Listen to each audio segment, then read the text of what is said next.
Alright, actually I decided actually I didn't decide, but I noticed that there were a couple Pokemon that I hadn't gone over yet, and decided, well, while I'm training I might as well just go over these to save a bit of time. On Route 44, we have Tangela. Thankfully, this is one of the few Pokemon that did get its Generation 4 evolution, Tangrowth, and this is a bit of an interesting Pokemon. Very good physical defense, very good mixed offensive stats. Only real downside is pretty poor speed and special defense, but again, a lot of Pokemon you tend to run into don't tend to have a lot of good special attacks, and while we are going to be coming up on actually really, we aren't going to be finding many special attackers aside from select few coming up, so you need to get Ancient Power on it. I don't know whether that's a level up move or you have to move to it like with Mamoswine, simply because a lot of the Pokemon either are move tutor, or you have to move tutor to move back onto it with the heart scale, or they learn by level up. And pretty much Tangela is going to fall into that camp. And actually brings me to one of my next Pokemon, Phanpy. I wasn't going to go over this one right next, but because it showed up, might as well. This is an interesting ground type. It's one of the few that is ground but not rock in this present generation. I believe it is the only pure ground type right now. I'm pretty sure that it is the only pure ground type. It is very physically focused, low speed, low special defense, low special attack, but more than makes up for it with fantastic physical defense and fantastic physical attack. It does the typical ground type things you do, has the same attack set as a Mamoswine, though in my opinion as a ground attacker, Mamoswine is the better. And Mamoswine can also do double job as an ice attacker, so take your pick between the two of them, depending on what your needs are. Maybe you don't like the ice type weaknesses that Mamoswine brings along and you want a good ground type. Donphan, forgot his name for a second, can fulfill that same role as a ground type attacker. Another Route 45 Pokemon we have is Teddiursa. Evolving at level 30 into Ursaring, which we're at the point where you're going to be evolving it, so really not even going to be looking at Teddiursa too much. This is a very physically focused normal type. It suffers from a lot of the problems I've mentioned of other normal type attackers in the game.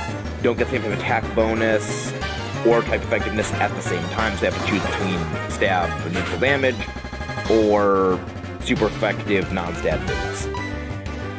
Not really a good position to be in, especially this late in the game where you have so many different options, but if you want a physical attacker and you want a Pokemon that can use strength pretty well, it can do that. On this route, we also have Gligar. This is a very physically defensive ground type, but it's also notable in that it's ground flying. This is an interesting type combination, and while unfortunately it doesn't have its evolved form, it does have its very interesting stats in Move Pool. Sadly, its evolved form is really what makes it shine, and its hidden ability also doesn't exist, so you have a good physical attacking ground flying type with decent physical attack, but very good physical defense, and kind of poor special defense. Interesting Pokemon, and if it's evolved form Gliscor over here, I'd really be saying a lot more praise about it. Gliscor is really where Gligar comes. Sorry about that. Gliscor is really where Gligar comes together, and it kind of just feels like a half-completed Pokemon without it. As much as I like it. And that's all we have on the Route 45 encounters. Back to the Route 44 encounters. We have Octillery. This evolves from Remoraid, which, well, okay, you can counter Remoraid on the route and evolves into Octillery, but by the time you're going to get it evolved, it's going to be so close to evolving you might as well consider it's already an Octillery. It's a very good mixed water type attacker. It can do great as a physical attacker and great as a special attacker. Has a signature move, Octazooka, which has the ability to lower the opponent's accuracy despite being a water move, which is something you don't see a whole lot. It is a lot like Kingdra being great at using Waterfall and Surf, though a little better, and it's one, however, the one little problem it does suffer from is it doesn't have as good of defense. It's a lot more in offense. Well, okay, it's a little bit more in offense, but a lot less in defense. It also doesn't have as good speed stats. It's not a bad Pokemon, though does leave a bit to be desired when it comes to water-type attacks when we have Kingdra. It does get a lot of very odd moves. It's a water type that gets Flamethrower and Bullet Seed. I mean, I'd say also it's odd that it gets Thunderbolt, but there's a couple of water types that also get Thunderbolt. It's a very interesting Pokemon, has a very bizarre move pool. And it's kind of weird Pokemon that I like for a little bit, I actually did consider using it, though I decided I wanted to use Kingdra. Really not a whole lot of new Pokemon on the routes. And actually there are a lot of good Pokemon, it's just I didn't go over them in depth just because I don't really find them too notable. Oh wait, actually there is one more I forgot to go over. Skarmory. This is an odd Pokemon. Judging by its appearance, you wouldn't really expect it to be what it is. It's a very physically defensive flying type. Flying Steel is a good type combination, giving it a number of resistances and a number of double resistances, as well as not many weaknesses. It has decent physical attack and really not much worse special attack. Got a little bit better speed than most Steel types do, but the one thing it has is fantastic. You know, it's bad special attack, but really decent special defense. The one thing it has that is absolutely fantastic is its physical defense. 140 is very good. Though Skarmory's main trick is being a Sorry about that. Skarmory's main trick is what kind of earned it a reputation is that it's a support Pokemon, really setting up entry hazards like Spikes and Stealth Rocks and supporting the team with moves like Tailwind. Really doesn't do that in these games. I mean, it can set up Spikes and Stealth Rock, though it takes a bit longer and isn't as practical in a main series playthrough where you're really just going to win most fights easily because the AI isn't really using super massive strategies. Skarmory can do those jobs well, though they are time-consuming and kind of impractical to sort of playthrough. Now that Pokemon, though, it's odd. And there also is one Pokemon I haven't gone over yet that I really haven't had much of a, place to go over just because we've had access to Natu for a while. I just haven't really gone over it just because it's kind of been out of the way and really just forgot about it for a while. I'm really not going to lie, I straight up forgot about Natu. It's a Psychic Flying type, which is somewhat interesting, and I mean you can get this by going to the Ruins of Alph through the tunnel underneath the Union Cave. We haven't gone to this place yet, but you can get access to the Ruins of Alph through the Union Cave. I haven't really found a good place to go over Natu in its evolved form Xatu, just because, I don't know, I mean they're a cool Pokemon and I kind of like them for the reason of just they're interesting and a bit unique, but I don't know, I just kind of forgot about them, and it really wasn't until now where I was just doing a world sweep of every single Pokemon to make sure I covered them, that I realized, oh crap, I actually forgot about Natu and Xatu. Again, Flying Psychic, interesting type combination, has a couple of weaknesses and some resistances, but not a whole lot. I mean, it does have a couple of weaknesses and a couple of resistances, but it's not exactly what you'd think of when Psychic types come to mind. Again, we have Alakazam, Espeon, a couple of others. It does have good special attack. It's not the highest there is, but it's not the worst. It's got a little bit of bulk and not horrible speed. It's an interesting Pokemon that can do more than you would expect from it, but again, it doesn't really do a whole lot compared to, say, other flying types and other psychic types. It's kind of weird amalgamation in the middle where it's psychic and flying. Good against fighting types, but we aren't going to be seeing too many of those. And that's really all the Pokemon we have in Johto. And now that we're done with that, and considering the last, 4 of the last Pokemon we've gone over all flying type, I kind of want to bring something up. A lot of people I know have kind of told me, I really hit on Kalos in Generation 6 especially just because most of the generation, not most of the generation, but a sizable portion of the new Pokedex is all one type. A lot of Generation 6's Pokedex, at least, the new Pokedex, is Fairy type. Around 20% last I did a calculation, and around 20% of all the Pokemon in Gen 6 are Fairy type. I did a similar calculation with this after they said, well, you know, a lot of Pokemon in Johto are also flying. You know, so you're kind of being a bit of a hypocrite for saying you like Generation 2, but you hate Gen 6, and they kind of have the same of a problem. But one of the reasons I hate Gen 6 is because of the poor number of flying types. Number of flying types, Fairy types. Though, my rebuttal about Generation 2 having a lot of flying types is that while Generation 2 does have a similar proportion of flying types, I did a calculation, it is about 20% of Generation 2's new Pokedex are also flying. The big difference is, as you see from Gligar, Xatu, Natu, Skarmory, a lot of the other flying types have gone over, they're all very different. And there are actually 2 more flying types we're going to be seeing soon that are also very different. A lot of, like, we see flying types in Johto that are physical-based, special-based, defensive-based, offensive-based. We see a lot of them because, again, there's so many flying types that do so many different things. But Fairy types in Generation 6, they all do basically the same thing. They're minor variations on the same stats. When you have when you have a fifth of your generation that all does the exact same thing, that's a problem. When you have a fifth of generation that all has the same typing, but all do drastically different things, or rather, say, 4% of all the Pokemon, say, rather a quarter of them do this, another quarter do this, and a quarter of them do this, and another quarter do this, but all 4 of them do different things, that's not as bad, because again, they're all doing different things. Kind of want to get the whole little fairy rant out there, because I am probably going to be doing a bit more of a fairy rant when we get into fighting Clair. Just wanted to get that out of my system beforehand, because I actually want to enjoy my fight against a Dragon-type trainer, because I can't do that anymore. Well, I'll get back to you guys after I finish training and we are ready to fight Clair, because this is going to be a bit longer than I anticipated, and if it takes too long, I'm just going to say screw it and go fight Clair. The temperature switch has gone from below 0 to... Someone please turn on the air conditioning, because there's lava all around us.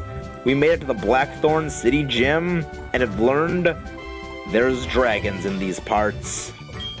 Yo, champ of the making! The gym is unstable footing, so keep your Pokemon in their Pokeballs. Now, Clair's is mythical and sacred Dragon-type Pokemon, or at least until Gen 6, so they got utterly obliterated by stupid pixies. I will never let that go, I'm sorry. I don't care how many generations we get, I don't care how many legendaries they make Fairy type, I will never let that go.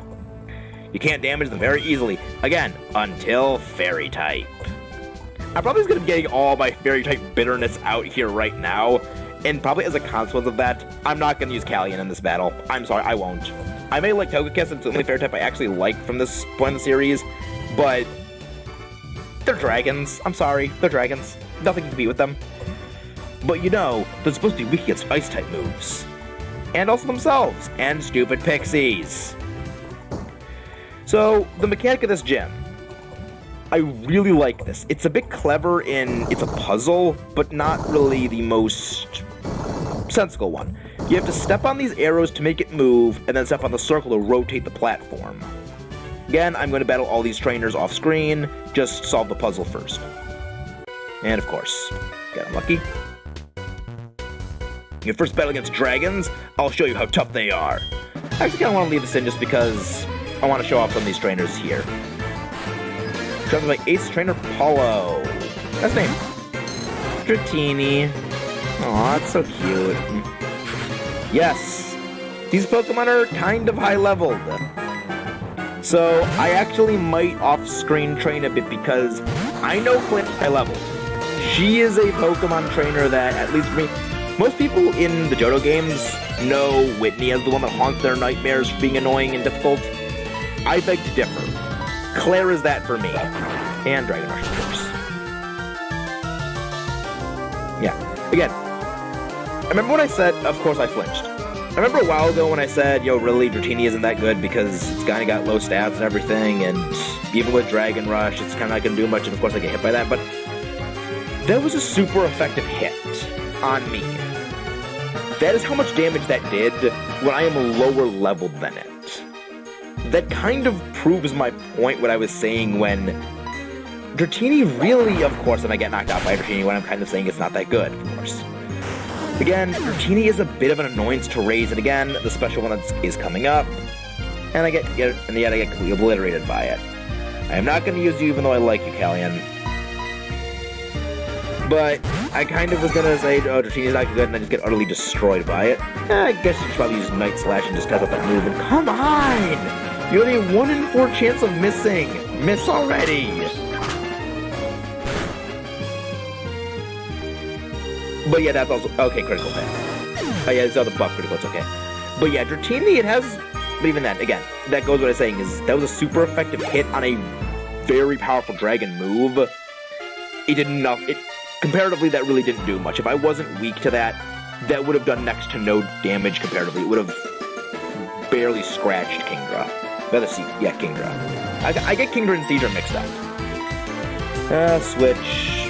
Because this is a Seadra, it's also it's water, not dragon, so it is weak to electric. But yeah, again, that's one of the reasons I didn't really want to acknowledge necessarily Dratini, because... Again, that was a super effective hit from Dragon. It really didn't do a lot. But yeah, they aren't going to be using explicitly Dragon types, mostly because, well, there are, in the original Generation 2 games, there are 4 Pokemon that are Dragon type. One of which you would not even be able to get by this point because it would be so ridiculously high leveled. Dragonite, where, okay, you're going to get level 30, 35 Dragonite. That'd be so unfair just because of how the stats work. So you are going to be going up against a bunch of Seadra and maybe some Kingdra now and then in here, as well as a couple of Horsey. But mostly you're going to be finding yourself up against a lot of Dratini. Which, not terrible, because Dratini isn't really that difficult to deal with. It's just, they might know Dragon Rush, which can be annoying because it has a 10% chance of flinching. And it is a pretty strong move, and backed up by stab, it can do some damage, but it's kind of more of an annoyance than anything. Battle of the Pseudo-Legendaries, who will win, the Rock-type Larvitar or the Dragon-type Dratini? Alright, Aquahelp got this thing, and oh, wait, right, that's probably gonna one-shot me because I'm double weak. Of course. I love how I was kind of bad-mouthing Dratini, and then it utterly proceeds to destroy 2 of my Pokemon.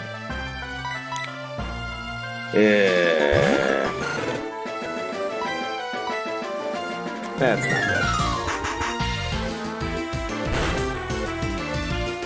There we go. But yeah, again, my whole point about Dratini not being the most bulky thing in the world, that still stands. That's too bad. And wow, you had a lot of money on hand. These little teleport thingies, they bring you back to the start of the gym, but they don't bring you from the start of the gym back to where you came from. I am... Sorry about that. I'm gonna go heal up, and then come back here and really go through the rest of the gym. See you guys in a bit. It also just occurred to me that fainting in that battle probably wasn't the best for having the high friendship with Kingdra. Alright, not Kingdra, Flood. So that's not too good. Yeah, I probably will off-screen go friendship grind because I know I'm not prepared for Clair. I mean, I know, just get that out there. I know I'm not prepared for her right now. Even fighting all the trainers in the gym, we are not going to be ready for her. I recommend you get to at least level 38 on probably half of your Pokemon before... Really, we don't know if this whole song ends again. I recommend getting at least 3 or 4 of your Pokemon to level 38 at minimum before fighting her. She is a very annoying gym leader to fight if you don't know what you're doing.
It's time.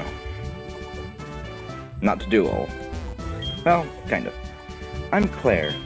Though its best Dragon-type master, well, that's debatable. I could hold my own against the Pokemon League's Elite Four. Do you still want to take them on? You want to take me on? Fine, let's do this. As gym leader, I will use my full power against any opponent. I don't know why, I just like Clair. I kind of like the whole idea of people who use Dragon types kind of having a bit of a superiority complex just because Dragons are awesome. She leads off with Gyarados, and that was not the matchup I was hoping for. I was hoping for a different Pokemon to come out first. Well, Guzzle, you got your little time in the sun. Time for Ampharos to take this on. And oddly fitting, as Lanayru is named after a dragon, and also should have been a dragon originally. Dragons, that really won't do too much because you're not much of a special attacker, so get shocked. That however will do something. That kind of ignores my whole bulky thing I'm got going.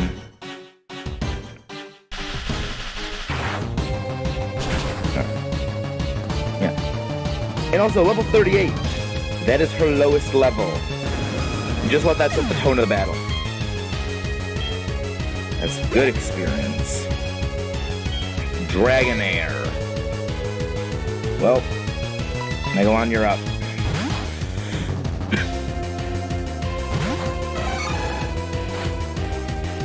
I want to save Flood for when stuff really gets bad.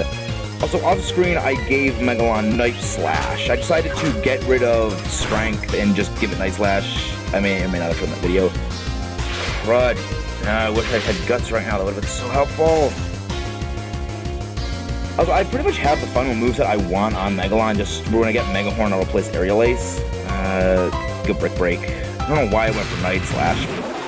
And there's Dragon Pulse. That's not going to do a whole lot to me because you really don't have much of a special attack. So again, they really don't have good stats. I mean, Dragonite is amazing, but Dragonair and Dratinian, what? Come on! Well, at least I have the Hyper Potion out of the way. And I'm not paralyzed, good, but knowing my luck, I'm going to be paralyzed next turn.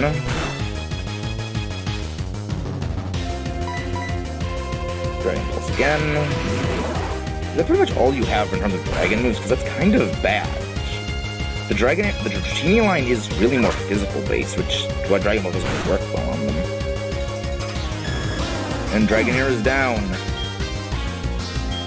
Good experience. And her second Dragonair. Good. It's my best. A good special attack. Really low special. Kind of low defense stats. Yeah, going with yeah, I probably should go with Godzilla. I want Godzilla to get some time in there, and I'm pretty sure that they have Aqua Tail, which is really why this is a bad idea. And I don't know why I did this. Lanayru, can you do this again? Thankfully I have Signal Beam, so I can deal with Dragonair. Dragon Pulse again. Come on. Oh, it's a crit. Fire Blast, what? You're faster than me? Crud. I know I said I didn't want to use you in this fight, but Callion? Also, off-screen, Callion learned Ancient Power from that level up. Screw you, Clair. I mean, fun to wave again. I love that again. Again, don't really, not annoyed by turn-off attacks in competitive, but again, in story, it's just kind of an annoyance. No damage. Go for the RNG hacks? Thankfully, this is not the generation where I am immune to this, to make this a bit more of a fair fight. Come on, let's get that RNG hack metronome. Of course. Alright, this is not going well. This is kind of a bad spot. Status, House Heal. I need Megalon. Megalon is probably the one thing I have that can save me that isn't Flood. I want to save Flood.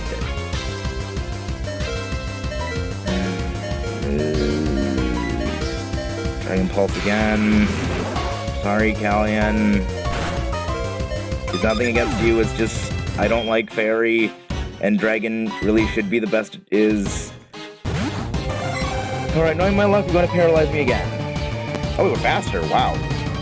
But then again, they're going to paralyze us this turn, and then we're going to be slow, unless we can land a lucky crit. Lucky crit. Dang it. Come on. Oh, we're not going for Thunder Wave again. Come on, survive this, survive. Yes! And don't go for the heal. Oh, crud, this is going to make this last fight annoying. This is going to make this last battle annoying. She still has one more Hyper Potion. Kingdra. Yes. She's packing a Kingdra. Only weak to Dragon. Level 41. One left. This is where the real battle begins. Oh, you're right. You're right about that. Stab Dragon Pulse on top of a good special attack. This thing is a monster. It's also holding a Citrus Berry.